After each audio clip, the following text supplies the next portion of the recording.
Selamat pagi anak-anak. Apa kabar hari ini? Pasti tetap sehat dan luar biasa serta semangat selalu kan? Hari ini kita berjumpa lagi dengan Pak Marno dalam pelajaran agama. Pada pagi hari ini kita akan melanjutkan pembahasan kita pada subtema yang keempat, yaitu tentang Aku Warga Dunia. Hari ini pertemuan kita yang kedua. Sebelum kita memulai pembelajaran kita hari ini, mari kita awali dengan berdoa. Semuanya sikap siap untuk berdoa. Marilah kita berdoa dalam nama Bapa dan Putra dan Roh Kudus. Amin. Allah Bapa yang Maha Baik, sejak awal Engkau telah menciptakan dunia dengan indah. Kami bersyukur dan berterima kasih atas dunia yang Engkau ciptakan bagi kami. Bantulah kami agar dapat menjalin kerjasama antar negara di dunia ini dengan satu tujuan, yaitu kebahagiaan umat manusia dan melestarikan lingkungan hidup. Demi Kristus Tuhan dan pengantara kami. Amin. Dalam nama Bapa dan Putra dan Roh Kudus. Amin. Anak-anak yang terkasih, minggu lalu kita sudah belajar bersama-sama. Kita sudah membaca 2 artikel dan berita, dan kalian sudah mengerjakan tugas. Hari ini kita akan melanjutkan pembahasan kita tentang Aku Warga Dunia. Anak-anak, langkah pertama pembelajaran kita hari ini, mari mendalami kitab suci dan ajaran gereja. Pertama, mari membuka dan membaca kitab Mazmur 47 ayat 1-3 dan dilanjutkan ayat 7-10 tentang Allah Raja seluruh bumi. Kedua, membaca dan mendalami artikel konstitusi pastoral tentang gereja di dunia dewasa ini.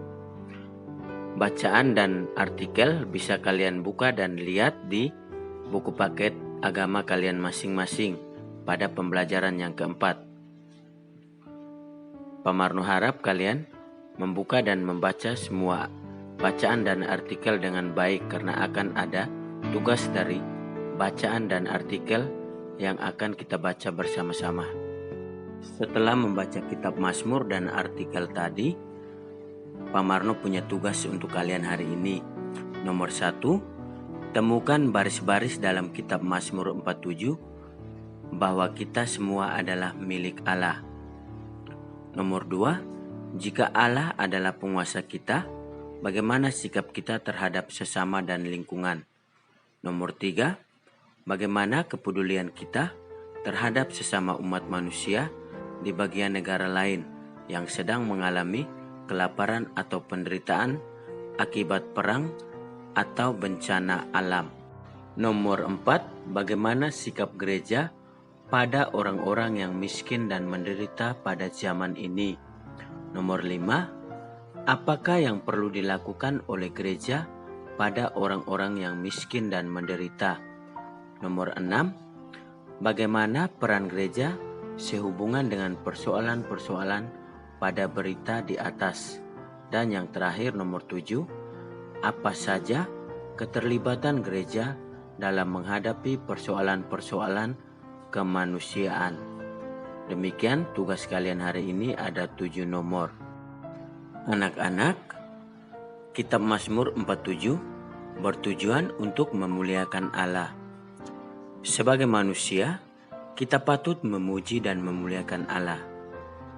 Sebagai umat Allah juga, kita perlu bekerja sama satu sama lain untuk menjaga keutuhan dunia ini.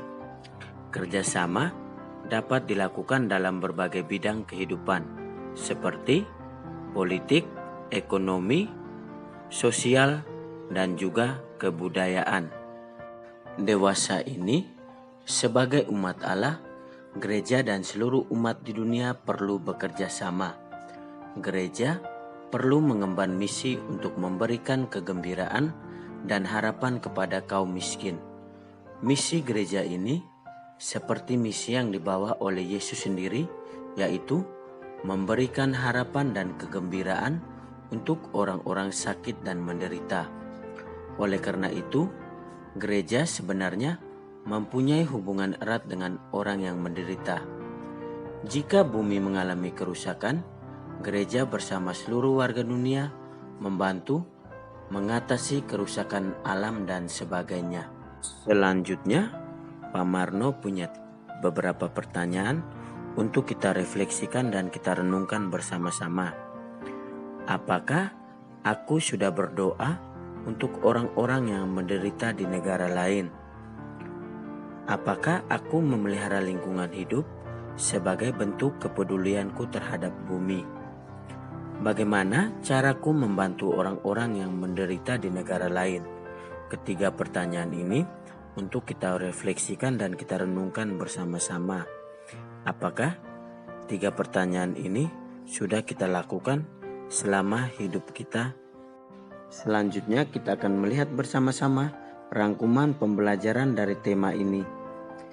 Semua manusia di dunia saling berhubungan satu sama lain.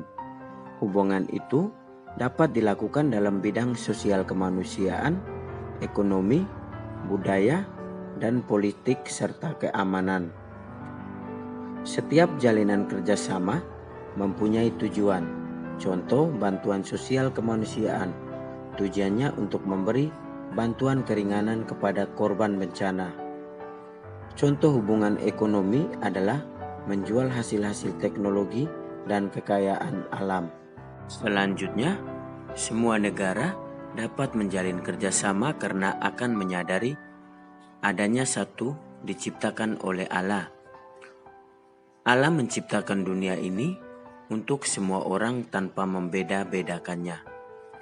Kita sebaiknya mempunyai kepedulian terhadap penderitaan sesama warga dunia lain dengan memberi bantuan berupa materi dan juga dukungan moral.